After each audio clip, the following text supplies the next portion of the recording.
월간 유입죠. 6월의 주제는 환경입니다. 인간의 욕심과 이기심 때문에 동물들이 다치고 환경이 파괴되는 문제가 곳곳에서 벌어지고 있죠. 낚시꾼들이 버린 쓰레기로 몸살을 앓는 바다, 그리고 도로 위에서 죽어가는 멸종 위기 동물들의 이야기를 차례로 만나보시죠. 전남 고흥 녹동항에서 뱃길로 3시간. 다도해 해상국립공원 최남단에 있는 섬 거문도입니다. 쿠로시오 해류지류인 대만한류가 흘러 사철 다양한 생물종이 밀집해 있는 해양 생태계의 보고입니다. 멸종 위기에 놓인 나팔고등과 산호류도 다수 발견될 정도로 보존 가치가 큰 곳인데 최근 거문도 해역 환경이 때 아닌 몸살을 앓고 있습니다. 낚시 인파가 몰리면서 늘어난 쓰레기가 주된 원인입니다. 낚시꾼들에게 인기가 좋은 거문도 인근 갯바위에 나가봤습니다. 하얗게 산화한 납덩어리가 시선을 빼앗습니다. 제가 있는 이곳에는 이런 납덩이들이 곳곳에 널려 있습니다. 이곳뿐만이 아니라 낚시꾼이 다녀간 거문도 갯바위 곳곳에서 쉽게 발견이 됩니다. 낚시꾼들이 낚싯대나 아이스박스 등 장비를 고정하기 위해 납을 사용하는데 이들이 버리고 간 것이 셀 수 없을 만큼 많은 겁니다. 갯바위 생물들은 물론 바닷속 생태계에도 악영향을 미칠 수 있는 위험한 중금속입니다. 그대로 내비두면 이게 납이 녹아서 조금씩 녹아서 이게 흘러내리거든요. 그러면 이제 주변에 저런 톳들이 자라야 되는데 톳이나 미역이 저것들이 이제 붙질 않는다 그러더라고요. 그렇다면 멸종위기 산호들이 군락지를 잃은 거문도 물속 상황은 어떨까? 낚싯줄에 칭칭 감겨 위태로워 보이는 산호. 다름 아닌 멸종위기 2급 해송입니다. 바로 옆에 있는 긴가지 해송 군집은 아예 낚싯줄, 페트병과 함께 얽혀 흉물스럽게 죽어가고 있습니다. 비단 낚싯줄만의 문제가 아닙니다. 맥주와 음료수 캔, 담배, 고무장갑, 라면 포장지, 냄비까지 생활 쓰레기들이 끝도 없이 발견됩니다. 버려진 통발에 갇힌 문어가 음료수 캔 뒤에 제 몸을 숨기는 웃지 못할 장면까지 목격되는 상황. 수거한 쓰레기를 무트로 가지고 나오니 수북하게 쌓입니다. 수년째 국립공원 해상보호 활동을 해온 환경단체가 사흘 동안 수거한 양인데 생활 쓰레기 외에도 낚싯줄은 상자 절반을 채울 정도로 많고 버려진 통발도 33개나 나왔습니다. 국립공원 같은 이런 보호지역에도 낚시 인구가 굉장히 증가되는 것들을 쉽게 느낄 수 있고요. 상대적으로 그만큼 이제 바닷속도 그런 낚시 행위로 인한 여러 가지 오염원들이 증가되는 것으로 파악되고 있습니다. 일부 낚시꾼들의 비양심이 거문도와 인근 해역 생태계를 병들게 하고 있습니다. YTN 민대용입니다. 지리산 수도암의 한 저수지. 살기, 개구리를 잡으려다 놓치고 입맛만 다십니다. 같은 장소에 담비도 여러 마리가 지나가고 밤에는 수달도 관찰됩니다. 모두 지리산에 서식하는 멸종위기종입니다. 여기는 수달삭, 담비가 모두 발견된 저수지입니다. 저수지 근처를 보면 이렇게 멸종위기종 동물들의 배설물 흔적을 발견할 수 있습니다. 그래서 이것은 수달이 개구리를 먹고 배설한 것을 이런 뼈 조각을 통해서 알 수가 있고, 이 삭 배설물 같은 경우에는 그 설치류에 그런 털들이 쭉 뭉쳐져 있는 것들을 볼 수가 있어요. 그래서 수달과 삭, 담비는 생태계의 종 다양성을 지키는 핵심 종으로서도 가치가 큽니다. 수달은 베스나 황소개구리 같은 생태교란종을 가리지 않고 잡아먹고 사익은 유해 야생동물인 소형 설치류와 뉴트리아를 주로 사냥합니다. 또 담비 역시 농작물에 해를 끼치는 청설모나 고라니, 멧돼지의 새끼까지 먹이로 삼습니다. 우리의 생태계를 위해 꼭 필요한 동물들인데 이들은 정작 우리의 부주의와 무관심 때문에 생명을 위협받고 있습니다. 바로 도로에서 차에 치여 죽는 로드킬입니다.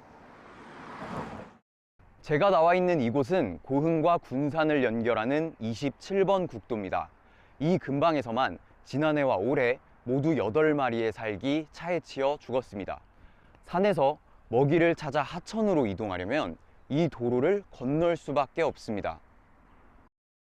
이 도로뿐 아니라 전국으로 범위를 넓히면 피해는 훨씬 늘어납니다. 지난 2019년엔 239마리, 2020년엔 196마리의 살기 차에 치여 죽었습니다.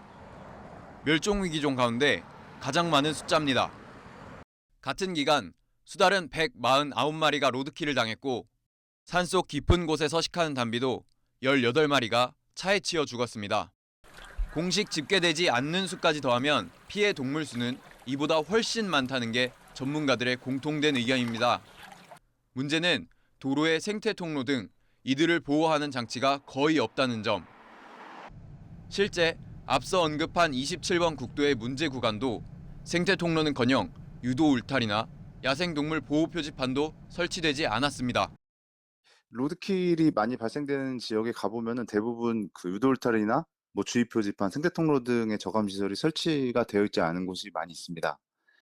정부는 지난해 야생동물 보호를 위해 사고 다발 구역 정보를 모으는 스마트폰 애플리케이션을 도입하는 대책을 내놓았지만 이마저도 각 지자체가 자발적으로 정보를 입력해야 하는 등 현실을 모두 반영하기 어려운 구조로 만들어졌다는 지적이 나옵니다. YTN 민대용입니다. 환경오염은 결국 우리의 일상과 건강을 위협하는 문제로 되돌아옵니다. 4대강 사업 이후 우려가 계속되고 있는 낙동강 상류의 수질 실태와 우리 몸에 미칠 수 있는 영향은 무엇인지 알아봅니다.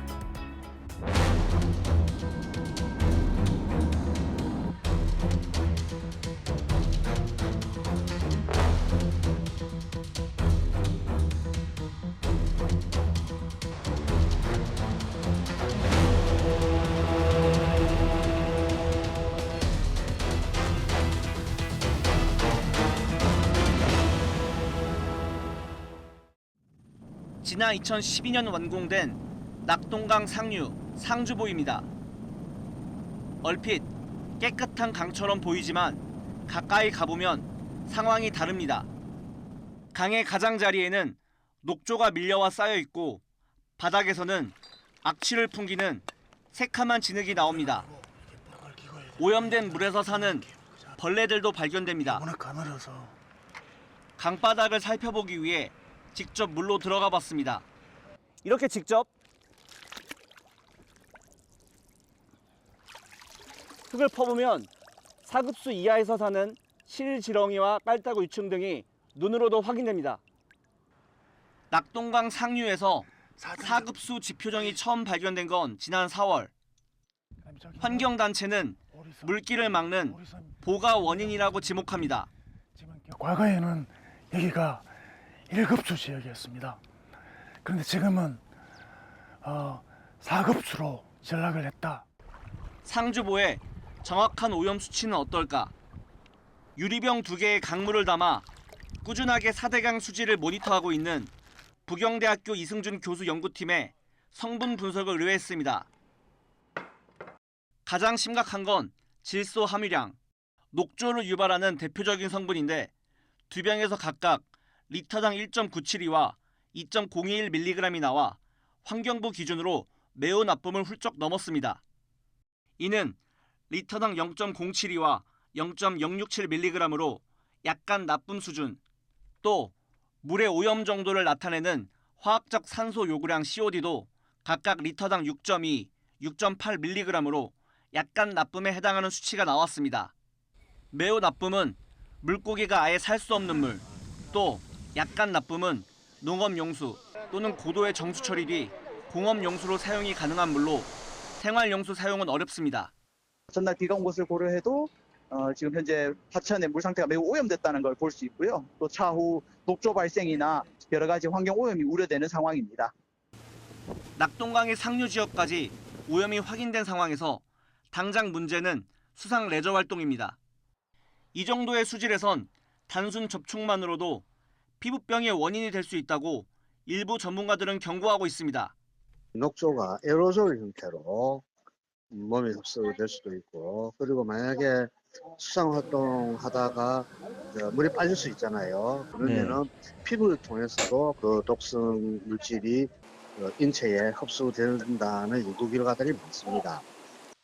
상주시는 2016년부터 수상 레저를 운영해 왔지만 지금까지 특별한 문제가 없었다고 해명합니다. 사람들이 이거 들어와서 속임에서 꺾고 어떤 무토가 났다든지 이런 증상도 있는 것도 아니고. 4대강 정비 사업으로 상주보가 만들어진 지도 어느덧 10년. 4대강 보 건설부터 이어진 환경단체와 지역 주민들의 갈등도 여전히 현재 진행형입니다. 환경단체는 수질 정화와 환경 보존을 위해 보의 개방과 해체를 주장하지만 식수도 안전하지 못하고 그물로 농사를 지었더니 농작물도 안전하지 못한 어떻게 보면 재앙적인 상황입니다. 지역 주민들은 농업용소 확보 등 현실적인 이유로 반대하고 있습니다. 보가 없을 때는 가뭄만 되면 물 푼다고 양수기를 몇 대씩 떼고 이래 했었거든요.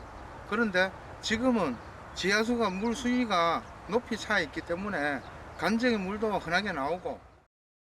환경부는 4대강 유역의 보호 해체는 지역사회와 이해관계자들의 논의를 거쳐서 결정된다고 밝혔습니다. 특히 낙동강의 경우 4대강 찬성 여론이 높아 보 해체나 개방이 어렵다고 설명했습니다. YTN 김재항입니다.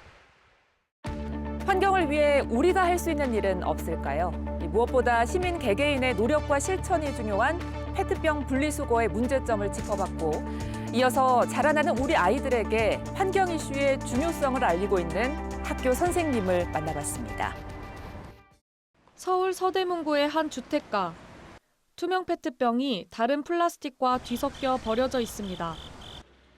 라벨이 붙어 있거나 음료가 남아있는 것도 눈에 띕니다. 투명 페트병 분리배출제. 플라스틱 쓰레기 가운데 투명 페트병만 따로 모아 배출하도록 한 제도입니다. 라벨 없는 깨끗한 투명 페트병은 옷과 가방, 신발 등 가치가 높은 상품의 원료로 재활용될 수 있기 때문입니다.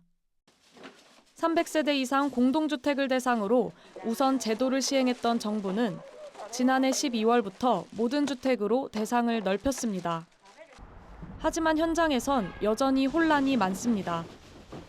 페트병에 붙어 있는 그 라벨을 좀 쉽게 이렇게 좀 잘 뜯어지게끔만 거기만 살짝만 좀 더 해주면 계속해서 비닐을 벗겨야 된다든지 구분을 해야 된다든지라는 세세한 그 규정이 또 계속 생기다 보니까 좀 피로해지는 것도 없지 않아 있고.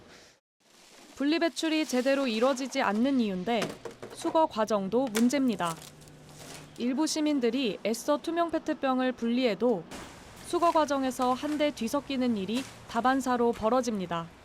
분리배출을 하더라도 그것만 따로 왔다 갔다 할 수 있는 상황이 아니라는 거죠. 일반 재활용도 싫고 하면 당연히 수거 차량 안에서는 섞여버리는 거죠. 재활용 폐기물이 모두 모이는 선별장에도 과부하가 걸릴 수밖에 없습니다. 배출과 수거 과정에서 제대로 분리되지 않은 투명 페트병은 보시는 것처럼 선별장에서 일일이 분류해야 하는 상황입니다. 이물질이 최대한 묻지 않아야 하는데 이미 뒤섞인 플라스틱과 한 기계에서 분류하다 보니 깨끗한 것만 걸러내기가 현실적으로 어려운 겁니다. 전국에서 별도의 투명 페트병 처리 시설을 갖춘 선별장은 민간과 공공을 모두 합쳐 20%. 이마저도 쓰레기 배출량이 경기 다음으로 많은 서울엔 단 한 곳뿐입니다. 이쪽으로 컨베이 시스템으로 올라가서 이 압축기를 통해서. 정부도 별도 처리 시설이 부족하다는 문제의식에 지난해 보완 계획을 내놓고 예산도 책정했지만 이행은 쉽지 않은 상황입니다. 이게 사실 혐오시설이다 보니까 신설해서 좀 큰 곳으로 옮기려고 해도 부지 확보가 어렵고 지속적으로 투자는 하고 있고 한데. 분리배출제 시행 이후 투명 페트병 재활용량은 월 평균 1만 9천 톤. 상황이 이렇다 보니 이 가운데 고급 원료로 재활용되는 비율은 13.7%에 불과합니다. 또 가장 친환경적인 재활용 방법은 페트병으로 다시 만드는 보틀 투 보틀인데 우리나라에서는 아직 이런 사례가 없습니다. 페트병을 사용하려면 페트병 안에는 재생원료가 반드시 들어가야 된다. 이것이 하나의 세계적인 표준으로 아마 자리를 잡을 거예요. 서둘러서 보틀 투 보틀 재활용을 할 수 있는 기반을 마련을 해야 돼요. 환경부는 지난 2월 식품용기 재생원료 기준을 고시하고 투명 페트병을 식품용기로 재활용하는 정책을 본격적으로 시행하겠다고 밝혔습니다. 정책이 실효성을 거두기 위해 시민들의 노력은 물론 선별시설 확충 등 정부의 제도 보완도 절실한 상황입니다. YTN 서은수입니다.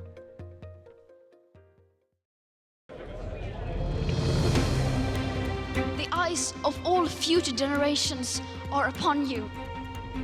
And if you choose to fail us, I say we will never forgive you.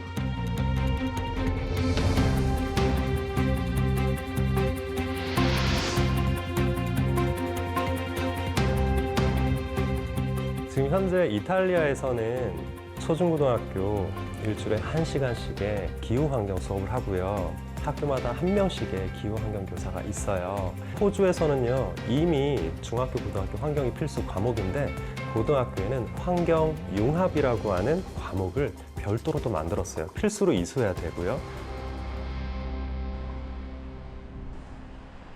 자, 2020년, 30년, 50년 현재의 6%의 재생에너지는 10년 뒤에 30%, 2050년에는 72%. 1992년에 리우 협약이 있었어요. 지구의 기후변화 이슈를 알렸던 협약이었죠. 환경교육에 대한 필요성으로 환경 과목이 만들어져요.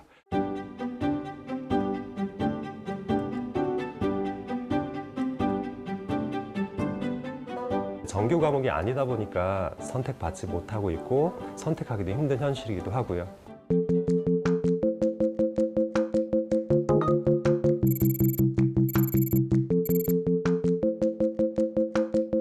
저는 16년을 했습니다. 서울에 있는 중고등학교의 환경교사가 저 한 명이에요. 그만큼 선택하지 않고 있고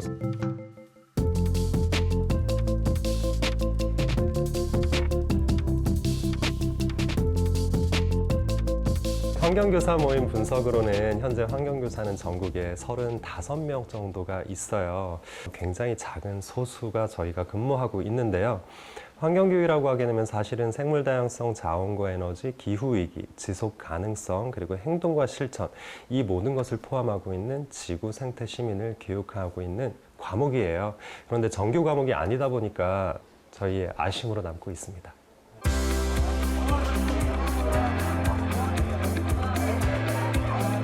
재생에너지로 가는 방법을 다른 나라의 사례를 통해서 친구들과 함께 학습해보고 싶었고 환경이 있어야 저희가 있죠. 중학생이라도 작은 것들은 실천할 수 있으니까 작은 것들부터 천천히 실천해 나가면.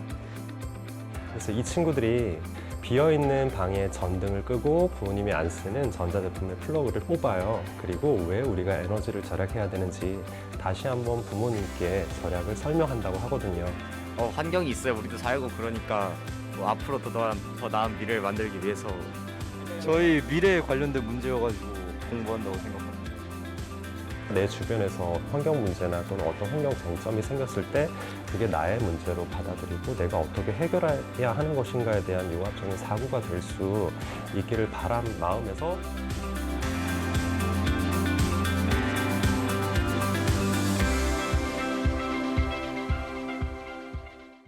환경, 더는 먼 미래의 문제로 볼 수 없죠.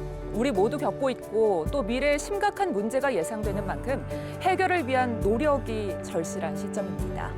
자, 월간 유이죠. 7월엔 청년에 대한 다양한 이야기로 찾아갑니다. 고맙습니다.